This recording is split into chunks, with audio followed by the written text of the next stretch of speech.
જય હિન્દ।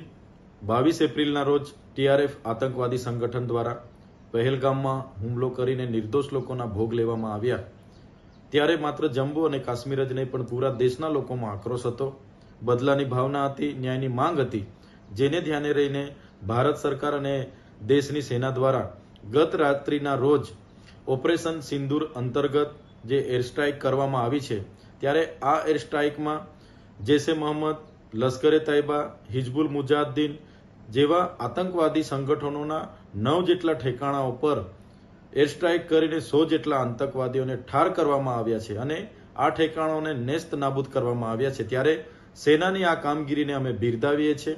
જ્યારે દેશની એકતા, અખંડિતતા અને સાર્વભૌમત્વ પર આ પ્રકારના આતંકવાદીઓના હુમલા થશે, જેનો જવાબ ભારતની સેના આ પ્રકારે જ આપશે, જેનો અમને ગર્વ છે અને આ પરિસ્થિતિમાં પૂરો દેશ દેશની સરકાર અને સેના સાથે ઊભી છે। જય હિન્દ।